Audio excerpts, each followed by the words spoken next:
express my sincere gratitude and heartfelt thanks to His Excellency the President of the Republic of the Fiji Islands for his address to the House.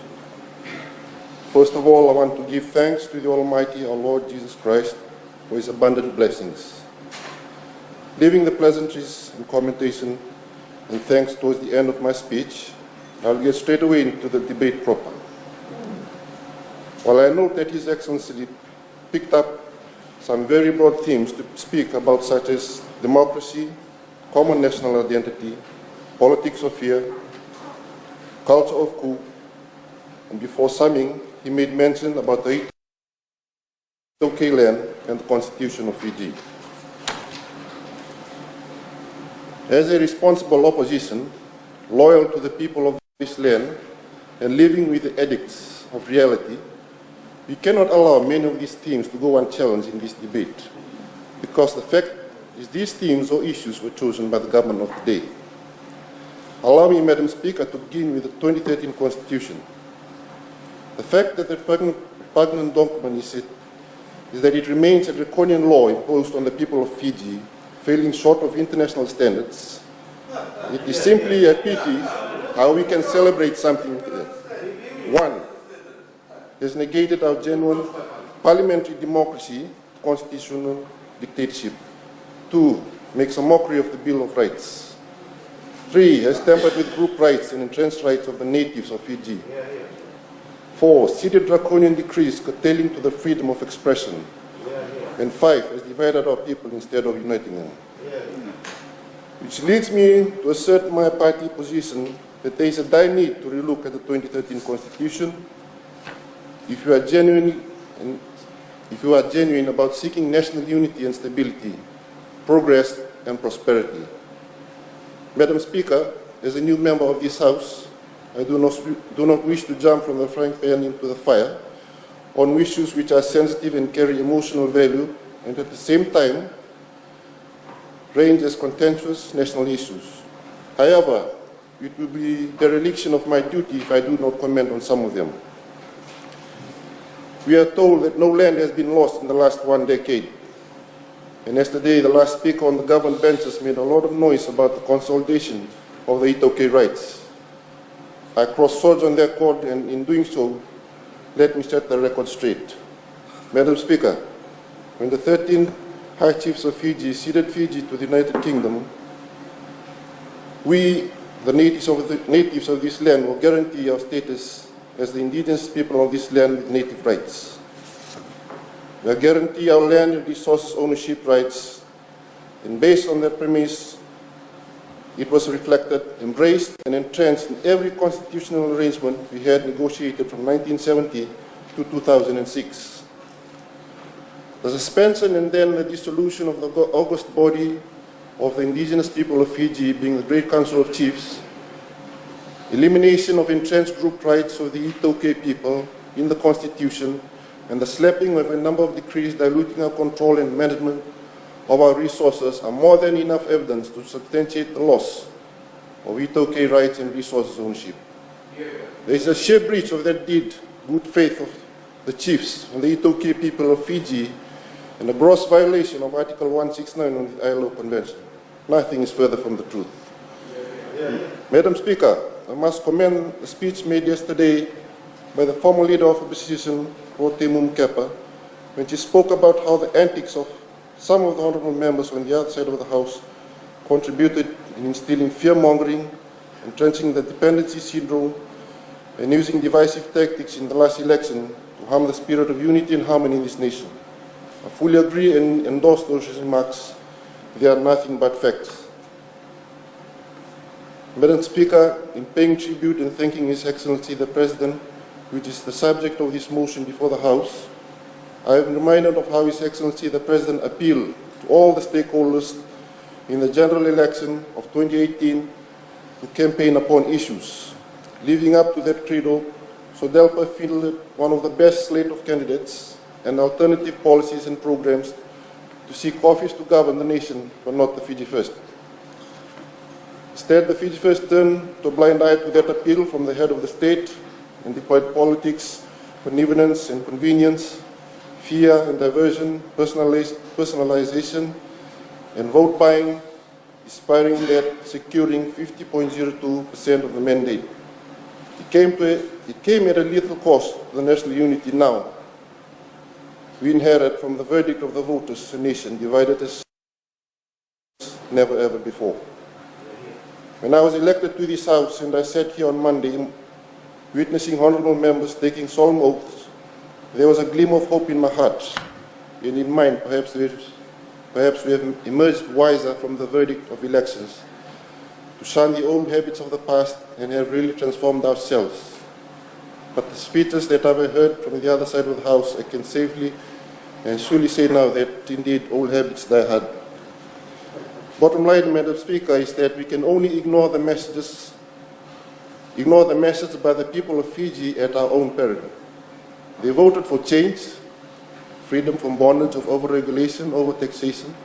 They voted for reconciliation and to move away from the debt trap, designs of constitutional dictatorship to a leadership that listens. Now, Madam Speaker, that being so, if the Fiji First Government, with a disputed mandate of 50.02 vote shares, want to ignore or reject that and treat the verdict of the people of Fiji by contempt, it will be the biggest insult to the intelligence of the people of Fiji. Turning to my constituency or local issues, Madam Speaker, I wish to draw the attention of this House and the government of the day to the following. They have embraced the truth and rejected the lies. The truth is, 1, rehabilitation works in the aftermath of Tropical Cyclone Winston continue spending and needs urgent action. 2, there is still no electricity in Tunuloa, to be specific in Sawanamate, despite the necessary infrastructure that has been put up for the service. This needs immediate attention and redress. The water problem in Taiwan South and Mate continues to hinder the livelihoods of the people living there, as the state has not been able to find a permanent solution to that. The temporary measures in this respect, while appreciated, is not the way forward. Market security for farm produce, as opposed to the much publicized Green Revolution, remains the biggest challenge for farmers in the Konrote and many other places in Fiji.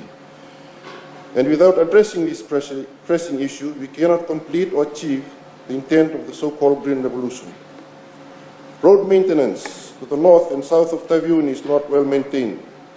It seems the only time it is properly done is when a government delegation is visiting. Madam Speaker, I will now turn to my shadow portfolio as one of the 2 medical professionals on this side of the House. And it is only natural that I speak on health and medical services. I wish to begin on a very pleasant note by thanking the past ministers of health and all those personnel who have been engaged in the public and private healthcare and medical service for their tremendous work and meaningful contribution. Honorable Dr. Salik Rubin, to you as well, sir. I also wish to facilitate the Honorable Minister for Health and Honorable Assistant Minister for Health on their appointment, expressing the hope that they will take on board the issues raised by the opposition and the general public in relation to their ministry and seek to address the same. Where the need may arise and our assistance may be sought, we are willing to put our expertise and knowledge to the full use for the benefit of the nation. The Ministry of Health and Medical Services has been under the spotlight for some time, most of the time for adverse reasons, which includes, to highlight a few as follows: highest NCD cases in the Pacific, mainly diabetes; paucity of medical supplies; poor state of health and medical care service in rural and remote areas; shortage of medical personnel and specialists; high cost of treatment and death in respect of NCDs; poor outpatient services, doctor-patient, nurse and patient ratio; public health issues around Fiji, and many others. Madam Speaker, too often when issues are raised with passion and some degree of heat from this side of the House, it is only acceptable that we get a charged-up response, and and in the cut and thrust of the debate, emotions win over reason, and political point scoring overpowers the need to redress the issues. It is time we learn to exercise restraint and learn to stay focused on the job. Having said that, Madam Speaker, allow me to highlight some of the pressing issues in the healthcare and medical services sector, which as follows. Revival and empowerment of the primary preventable healthcare measures at the grassroots level. Devising a national plan of action, implementing the same at all levels to curb and control NCDs. Compiling a national health database, updating the same periodically to monitor the quality and state of health of our people. Doing a critical review and logistics of the free medicine scheme, and seeking to work out and implement logistics to enable the benefits of the scheme to reach out to the maximum number of people towards whom the initiative is intended. Developing and upgrading healthcare and medical services at major health centers and hospitals to cure people and attend to emergency cases. Giving attention to nursing stations in health centers in rural and remote areas to seek to alleviate poverty of access and cut down on wastage of resources, insofar as time and travel as well as delay in treatment is concerned. Need to have a critical review of the public-private partnership with regard to the privatization of healthcare and medical services in Fiji. This has been denounced by the stakeholders recently and is causing simmering tensions in the medical personnel and as well as the public that would be the cost and effects of this privatization process. In all sincerity, it is perceived to be another design of the International Monetary Fund to keep us trapped to the debt cycle and increase the index of poverty of access. Introduction and strengthening of mobile health and dental services for children and the elderly, and explore means and ways to incorporate NCD clinics as part of the mobile service. Explore means and ways to establish a national health insurance scheme in partnership with NGOs for local and foreign treatments. Constructing accommodation facilities for those traveling from rural and remote areas with patients and have nowhere to bath, sleep, wash or rest in urban areas. Developing a national medicine and drug supplies bank to chalk out plan of action for adequate distribution of medical supplies on time to all of the centers around Fiji. Recruitment of suitably qualified medic personnel while reviewing the salary bands and working conditions of the existing staff aggrieved by the civil service reforms and related matters. This list of issues are endless, and I will continue to highlight many more in time to come. However, what is important is for the Honourable Minister to please take note of these issues and take remedial action, of which we are hopeful. I say this as opposed to our previous distasteful experience as new member, because for the first time after 2014, we now have a minister who is a medical practitioner. It is a good move, and we welcome that and commend that appointment. Having said that, Madam Speaker, I note with immense interest, like the rest of this August House, the legislative agenda of the government of the day, and would be too keen to hear the Honourable Minister for Health and Medical Services to outline the scope of the legislative agenda with relation to public health protections, anti-doping and substance abuse control. Before I sum up, Madam Speaker, I wish to acknowledge and thank the following for their blessings, guidance, assistance and support from my parents for upbringing me according to the traditional ethos, blending with modern life, which enabled me to have the first-hand experience of the twin worlds in which we live in at one and at the same time, which must learn to appreciate, integrate and value as part of heritage and identity. It is a sheer privilege and honor for me to get elected and serve with my father, Honourable Atonio Lalabalavu, in this House on the same party ticket. It probably has no historical parallel, and for many budding politicians aspiring for Parliament whose parents or relatives are either members now or those who have taken interest in politics, this feat of achievement will for many years remain a source of inspiration. Madam Speaker, to expound on this accord, further I also wish to place on the record our family's legacy in its proper context, beginning with my grandfather, the late Senator Atonio Lalabalavu, who was a member of the National Federation Party, who was one of the pioneer senators in 1970, followed by my father, Honorable Lalabalavu, who has been an MP since 1999, with a brief bridge from 2006 to 2014, and now myself. It is not a dynasty of politics at work about our traditional leadership, but a recognition of political leadership, and more than that, an answer to the call of our people. The chiefs and Vunu of the Konrote province and the Tobata Confederacy deserve my heartfelt thanks for their unwavering support to bless and give me the opportunity as a young and emerging leader, the opportunity to rise and answer their call and make this intervention at the national level.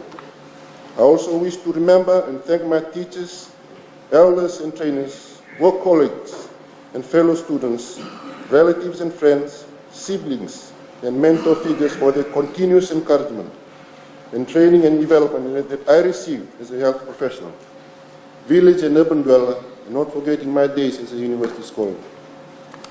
The next on my Thanksgiving list are my wife, Kalsiana, and 3 sons, Tui, Rivalita, William, also to Lewa, Diuna, Emila, and Eden, my mother, Etatora, my brothers and sisters, Maridaki Kau, my aunt, Lalabalavu and Tora families, not forgetting Lina, Wani and Tila, Brooke, the business house of Taviuni, the clean-up Taviuni crew. I wish to make specific mention to those who are part of my campaign team, namely Turani, Volai, Mika, Kimi, Nava, PM, Tuiloma, Ratuchone, Bola, Ratuinia, Bulo, and Team SODELPA 720 of 2018.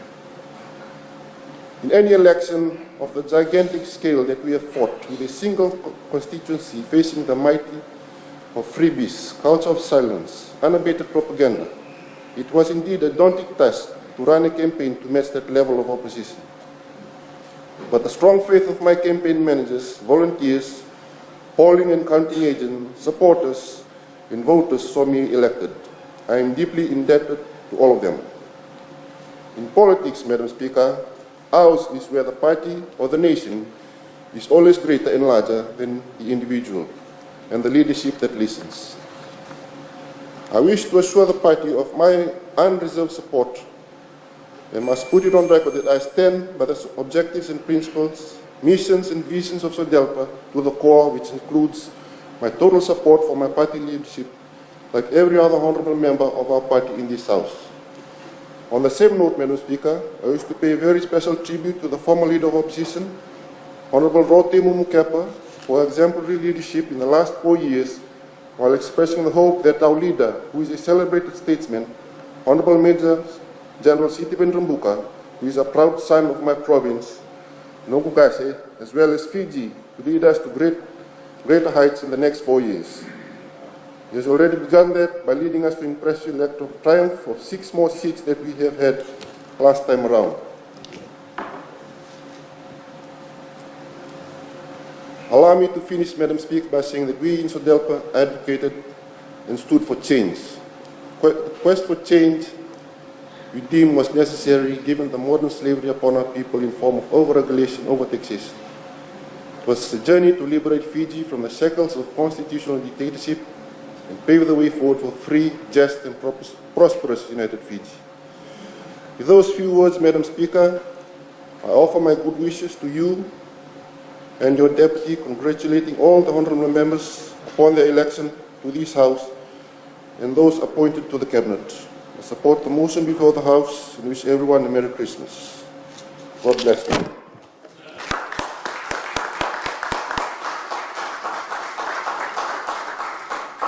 Thank you, honourable members.